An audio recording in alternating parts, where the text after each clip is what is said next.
Over the past few years, the electric and hybrid market has exploded with all different new models. Models like the Chevrolet Bolt, the Volt, the Model S, the Model 3 from Tesla, of course, the Ioniq family from Hyundai, the Volkswagen e-Golf, the list goes on and on. But there's one vehicle that a lot of people really haven't even heard of, or especially around here, and it's becoming one of the best-selling plug-ins around, and that's the Toyota Prius Prime, which we have here. So what is a Prius Prime? Well, you take the current generation Prius and you add more electrification in it. It's a plug-in hybrid. It has electric-only range, and it definitely looks different. First of all, dimension-wise, it is the same height and same width and has the same wheelbase as the current Prius, but it's a little bit longer in the front, just a little bit for styling purposes, and it's a little bit longer in the back, most likely due to the battery that it has in it. In the front, you have standard LED headlights. It's got these quad lights, and it really has a futuristic look. Now, the current Prius does have a kind of a polarizing look. You either like it or hate it, and to some it might be a little too modern. I think the modern look works for this one here, especially that front end, the lights. You come on over to the back here, and it has this wild curved shape back end. Even the glass is curved. I don't know what it would cost to replace that glass, but it kind of has basically a Prius and Toyota Mirai look. Looks-wise, in my opinion, it is a better looking Prius. One thing to note though, with this type of glass design, there is no rear wiper. That is kind of a drawback. Yes, if you drive fast enough, it actually clears up. I've tried it. It rains a lot here on the West Coast, but yeah, you will miss it. Room-wise, when you open the hatch, you'll notice how light the hatch is, and you can see visible, there's carbon fiber. It's a carbon fiber reinforced cargo lid, and the back, it's kind of raised up. There isn't really a huge amount of space back here for a battery, so if you need more cargo room, this one's not going to do it for you. So let's continue on the inside. First thing you notice, there are no instruments or gauges in front or behind the steering wheel that you get in a conventional vehicle. Everything is housed in a center display, which has multiple displays displaying your speed, your fuel. Everything that you need to know is up front. And then you go into the middle here, and standard is a 7-inch screen, but on the Prius Prime, if you get the upgrade model, you can get an 11.6-inch vertical screen, very Tesla-like.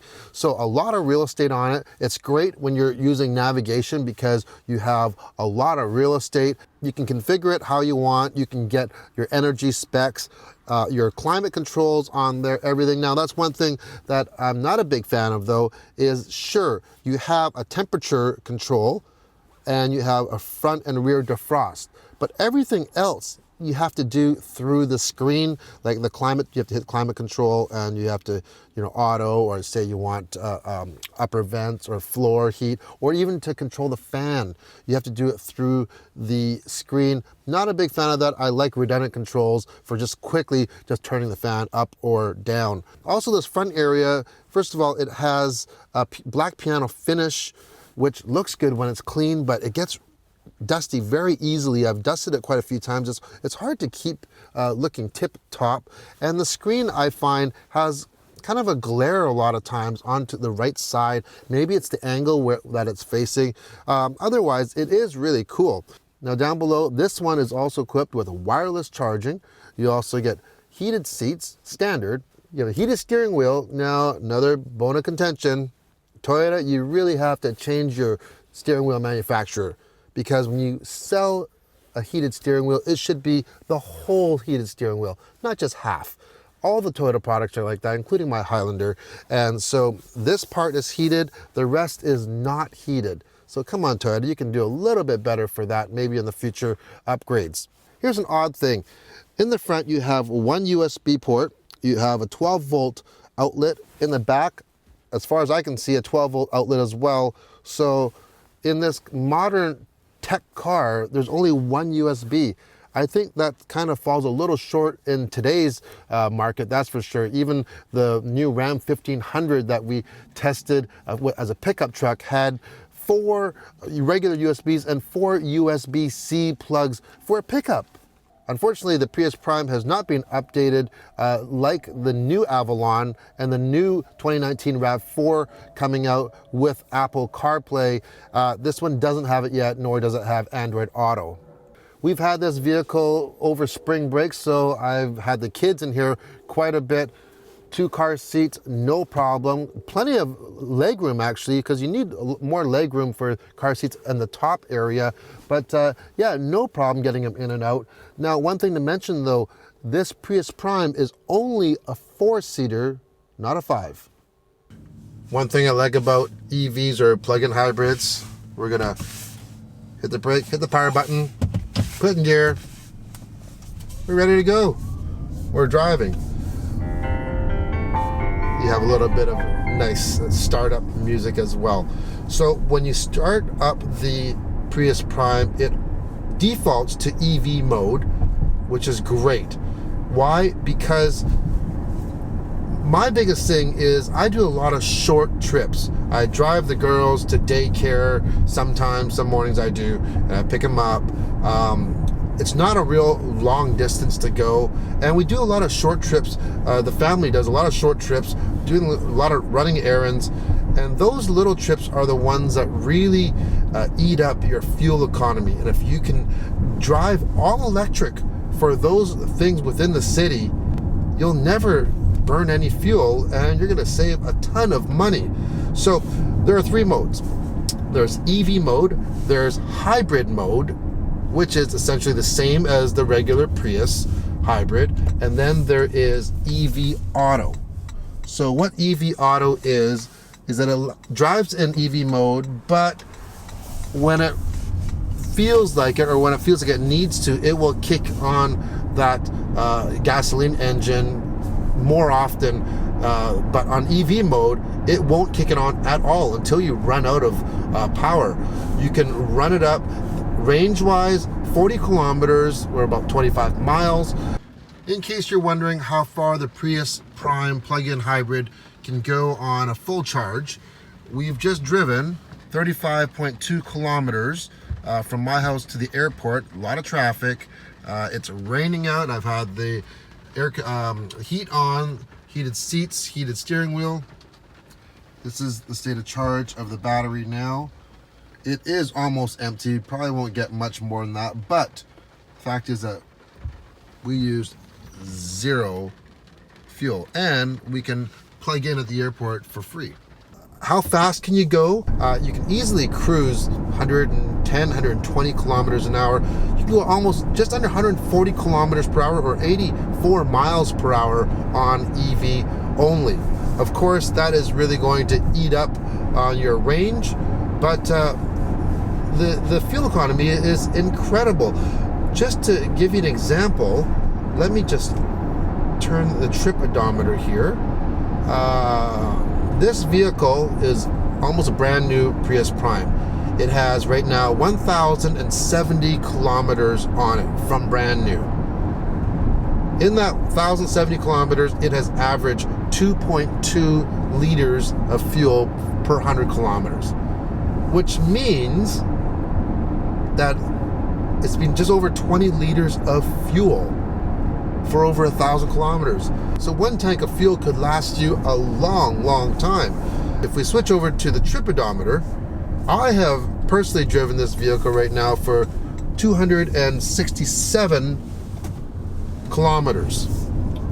And out of those 267, it's been mainly kind of city driving with some freeway, maybe 25% freeway or so, and we have averaged 1.3 liters per 100K. That's amazing. You really do get hooked on the electric vehicle portion of this Prime though, because when you do run out of electricity and it operates like a standard hybrid Prius, you notice it. You don't have as much torque. the first time it happened, I'm like, well, what's going on? You know, I don't have power anymore. And anyways, yes, it was there. You just had to press the pedal a little bit harder. The Prius Prime runs on the same platform as the new Prius, which runs on that brand new platform, much more solid, more rigid. It has independent rear suspension, and it handles light years better than the previous generation Prius, that's for sure. And we had a chance to even take the new Prius and compare it back to back with the older Prius, and what a huge difference. Same goes for this. The Prime does have a drive mode button. You can go into a sport mode as well, and it does make the vehicle a lot livelier. I think it's really counterintuitive though, because if you're gonna buy a Prius or a Prius Prime, obviously you're in it for the fuel savings, hands down.